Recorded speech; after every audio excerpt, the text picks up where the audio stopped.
Olá, eu sou Rodrigo da Cunha Pereira, advogado especializado em Direito de Família, onde eu mantenho a minha clínica do direito e professor na área de Direito de Família e Sucessões também. E hoje eu vou começar uma nova temporada que é para destrinchar os capítulos desse livro. Não vou seguir exatamente uma ordem, mas em cada episódio dessa temporada eu vou falar de um capítulo. Nós vamos começar hoje com o capítulo 4, né, desse livro, Direito das Famílias, que aborda o tema regime de bens. Claro que não vai dar para falar tudo aqui sobre o regime de bens, porque é um capítulo bastante extenso, onde eu destrincho, detalho e vou em todas as polêmicas. Mas eu vou então tratar especificamente sobre o item da mudança do regime de bens.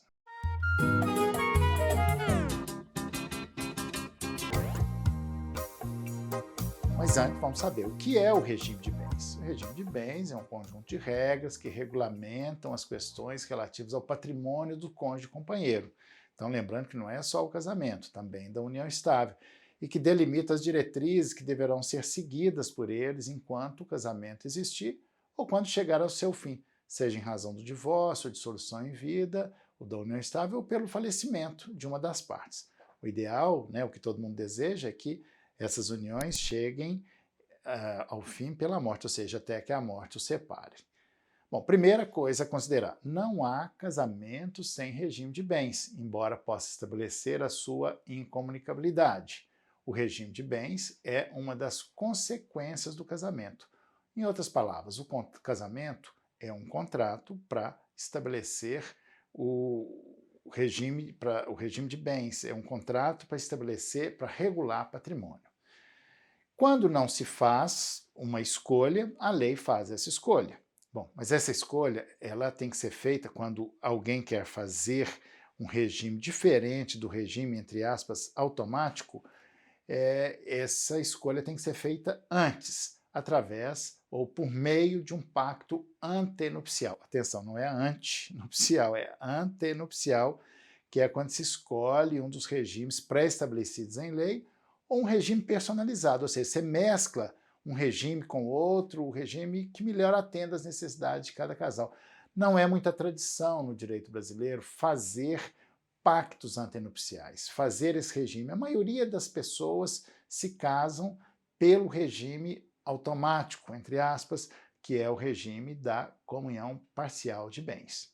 Bom, o regime de bens ele termina com o fim da conjugalidade, ou seja, pela morte, o divórcio, né, e dissolução da união estável. Eu estou dizendo aqui regime de bens em razão do casamento, mas tudo isso deve se estender e se entender também para a união estável, embora a expressão pacto antenupcial ela seja dirigida ao casamento, tá?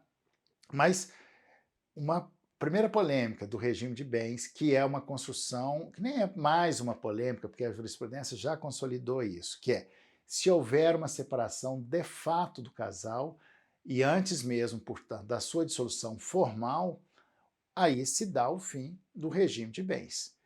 E aí acaba todas as obrigações e direitos. Ou seja, o verdadeiro fim do casamento se dá com a separação de fato. Mas atenção, a separação de fato é aquela que aconteceu ali e não teve retorno. Não é assim, teve uma separação de fato por 3 meses, 6 meses, né? Não.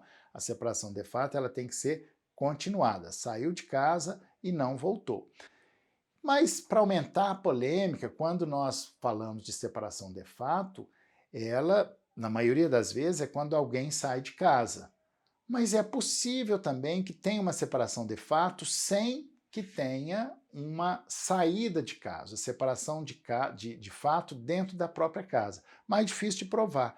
Mas às vezes as pessoas convencionam entre si, tem algum comprovante, algum e-mail, né? Lembrando sempre que quando se tem uma polêmica, quando se leva ao judiciário essas questões, ganha na justiça, não é quem tem direito, mas quem tem a prova do direito. Então, voltando a essa subpolêmica da polêmica da separação de fato. Pode ter separação de fato dentro de casa. Separação de quartos é muito comum. Muitos casais fazem isso. Isso ficou muito comum, passou a ser mais evidente no período da pandemia que tivemos no Brasil, em que as pessoas poderiam fazer uma separação. Aliás, elas se separavam, até mesmo divorciavam, mas em razão da pandemia ou por questões econômicas, elas permaneceram na mesma casa. Portanto, é possível uma separação de fato, e separação de fato põe fim ao regime de bens, até mesmo dentro de casa, né? Então preste atenção nisso. Isso é uma novidade. Não tem na lei isso, mas é uma construção jurisprudencial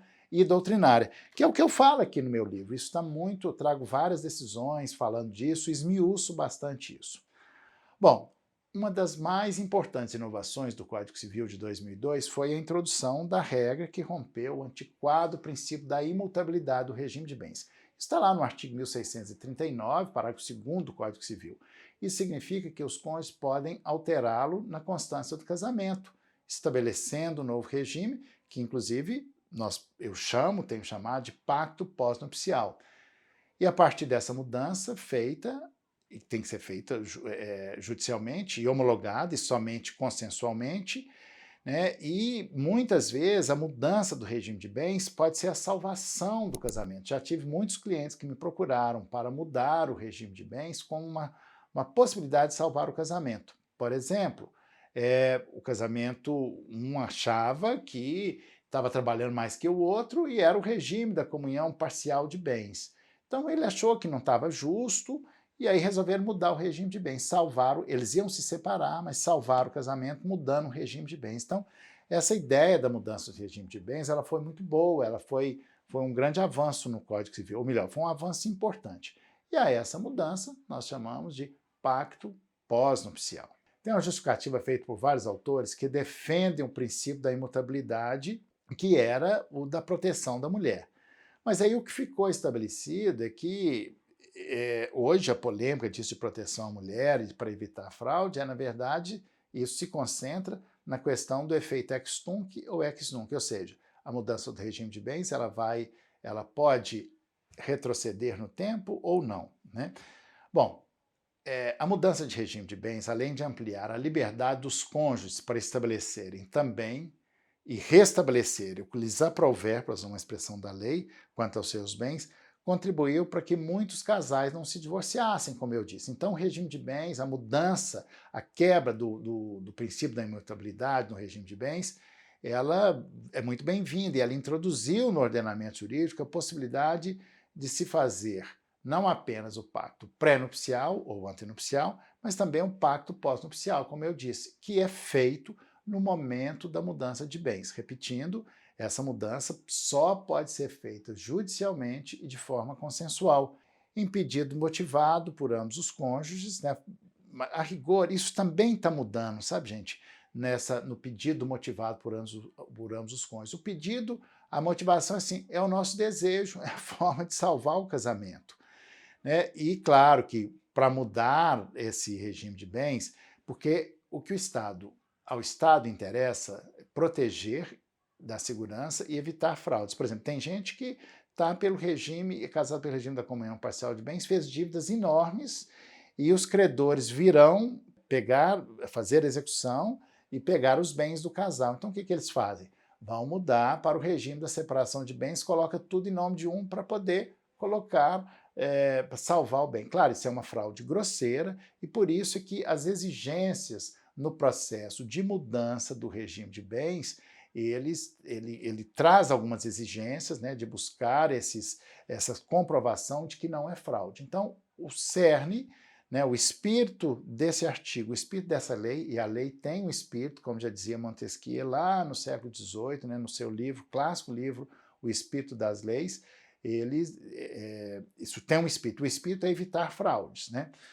Mas logo que no começo, em 2002, nos primeiros processos judiciais de alteração do regime de bens, né, logo que em 2003 muitas quiseram mudar o regime de bens, essas regras, isso era muito rígido, não era muito fácil mudar, porque tinha muito medo de fraude, né? Porque aqui no Brasil é assim, eu estou errado até que eu provo o contrário. Então, para evitar essas fraude a terceiros, o que tem razão de uma certa forma. Mas com o tempo e a evolução jurisprudencial, chegou-se à conclusão da desnecessidade de uma profunda averiguação da existência de dívida dos cônjuges, ou seja, da proteção de terceiros, pois a própria regra do Código já estabelecia essa segurança. Então, com o tempo, isso começou a ser amenizado. Óbvio, né, gente? É necessário, dentre esse processo aí, desse processo judicial, é necessário dar publicidade à mudança do regime de bens. Isso também para evitar fraude. Então, não basta a simples averbação no assento do casamento. Atenção, os cônjuges devem registrar a margem das matrículas de imóveis, se existir, claro, sociedade comercial, e também levar à junta comercial ou cartório de pessoas jurídicas. Quanto maior a publicidade deste ato, maior será a segurança jurídica. Essa é a ideia de se evitar fraude, da segurança jurídica. Tá? Uma outra polêmica muito interessante da mudança de regime de bens, ou mesmo dos pactos antenupciais em geral, é a questão dos maiores de 70 anos. Como vocês sabem, nem todas as pessoas têm a liberdade de escolher o seu regime de bens. Quem são essas pessoas? Quem tem menos de 18 anos e vai se casar, quem ainda não resolveu o problema, a partilha dos bens do casamento anterior e quem tem mais de 70 anos. Essa história de 70 anos ela é recente. No Código Civil de 1916 era assim, as mulheres com 50 anos e os homens com 60. Depois, com a Constituição, o princípio da igualdade entre homens e mulheres, já repercutindo no Código Civil de 2002, que entrou em vigor em 2003, passou para 60. Alguns anos depois, tivemos uma lei que passou para 70. Hoje, então, todas as pessoas, homens ou mulheres, que têm mais de 70 anos, não têm liberdade de escolher o seu regime de bens. E aí está uma polêmica. Isso é injusto. Isso vem repetindo formas, aumentando a idade, mas imagine assim, olha, tem gente que tem 80 anos e dirige o país, tem mais de 70 anos e exerce cargos públicos importantíssimos que determina muitas questões do país e não pode escolher o seu regime de bens.